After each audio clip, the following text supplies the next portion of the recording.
Terima kasih Anda masih bersama kami di Berita Padang. Kembali kami sampaikan 3 berita utama hari ini. Antarkan ganja 1 kg. Seorang pengedar di Payakumbuh ditangkap polisi. Badan Narkotika Nasional Provinsi Sumbar memusnahkan sabu-sabu dan ganja. Universitas Andalas jadi tuan rumah Konferensi Internasional Manajemen Mitigasi Bencana 2025.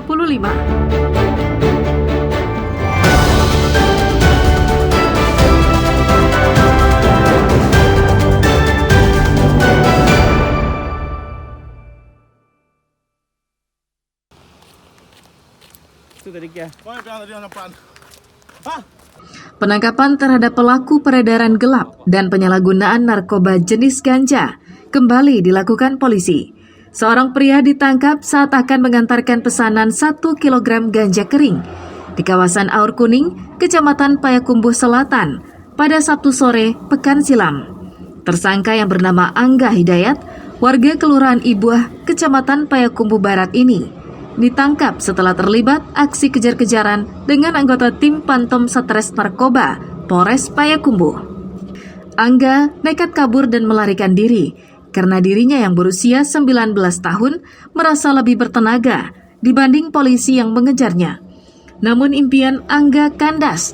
Baru berlari kurang dari 200 meter, polisi berhasil menangkapnya.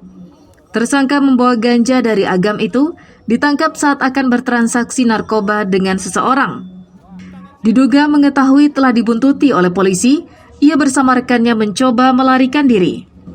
Meski berhasil ditangkap, namun Angga membuang 1 paket besar narkoba jenis ganja dengan berat sekitar 1 kg.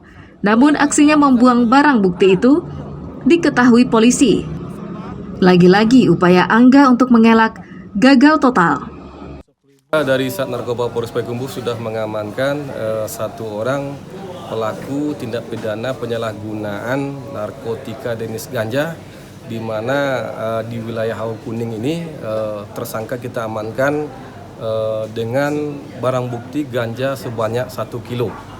Kalau untuk pengembangan kita dari pemeriksaan kita di lapangan, barang bukti 1 kilo narkotika jenis ganja ini diambil dari wilayah Agam dan untuk diedarkan di wilayah Payakumbuh.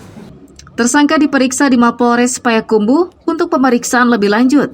Tersangka dan barang bukti ditahan di Mapolres Payakumbuh. Ikhlasul Ihsan melaporkan dari Payakumbuh.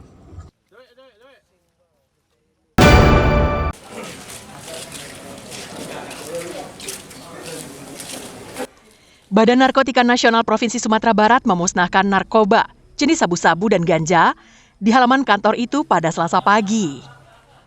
Para tersangka juga dihadirkan untuk menyaksikan pemusnahan tersebut. Sabu-sabu dimusnahkan dengan cara dimasukkan dalam wadah yang telah berisi air mendidih dan dicampur zat kimia lainnya, kemudian di blender. Sedangkan untuk jenis daun ganja dimusnahkan dengan cara dibakar. Barang bukti yang dimusnahkan itu terdiri dari 46 kg lebih ganja dan lebih dari 7.000 gram sabu-sabu. Barang bukti yang dimusnahkan itu berasal dari 2 kasus berbeda yang berhasil diungkap BNNP Sumbar di Agam dan Padang pada September 2025. Menurut data BNNP, saat ini di Sumatera Barat terdapat lebih dari 60.000 warganya yang terpapar narkoba, baik sebagai pemakai maupun pengedar. Parahnya lagi, saat ini Sumatera Barat tidak hanya daerah perlintasan ataupun transit narkoba, tapi telah menjadi daerah tujuan transaksi narkoba.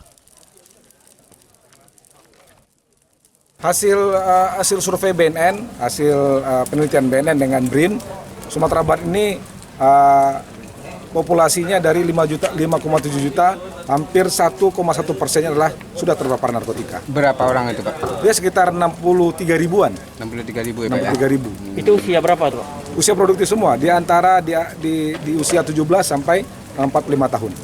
Dari pemusnahan sabu-sabu dan ganja ini, Kepala BNNP Sumbar mengklaim berhasil menyelamatkan sekitar 40.000 jiwa masyarakat Sumbar dari ancaman narkoba. Robiham melaporkan dari Padang.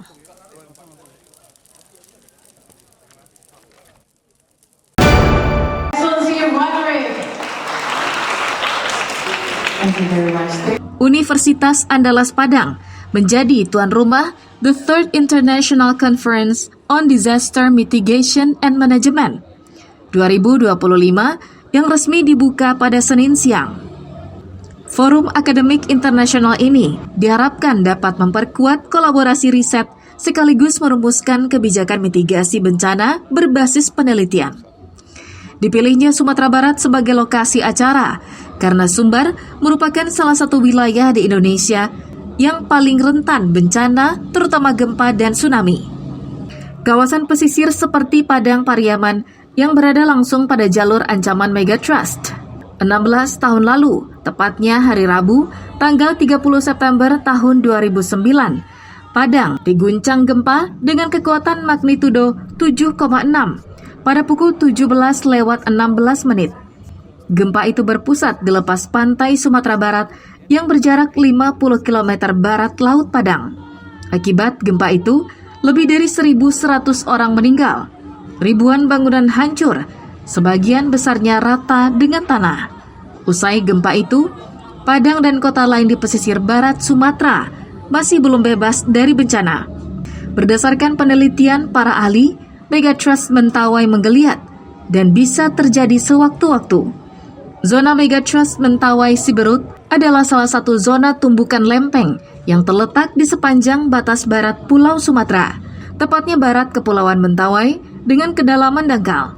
Zona ini mempunyai ancaman gempa dengan magnitudo hingga 8,9. Kepala BNPB yang menjadi pembicara dalam forum itu mengatakan, gempa besar 2009 menjadi titik balik kesadaran mitigasi bencana di Sumbar.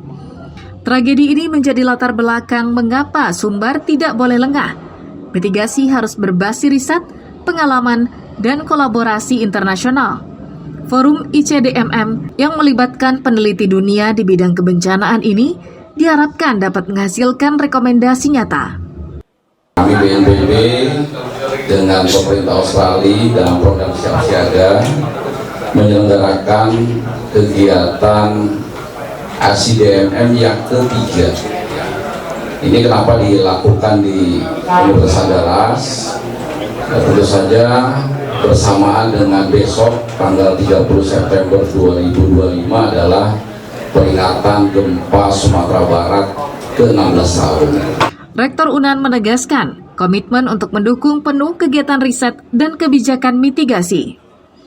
Sumbar menjadi contoh provinsi tangguh bencana di Indonesia.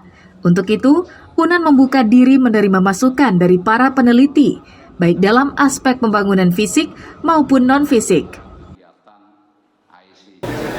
Kami Universitas Andalas tahun ini sudah menawarkan program studi Magister Manajemen Bencana, dan ini salah satu program magister yang terbaik untuk mendalami sains dan ilmu-ilmu kebencanaan. Dengan momentum ini, Sumbar ingin menunjukkan keseriusan dalam membangun sistem mitigasi yang lebih kokoh, sekaligus memperkuat posisi Indonesia dalam kerjasama global penanggulangan bencana. Alfi melaporkan dari Padang.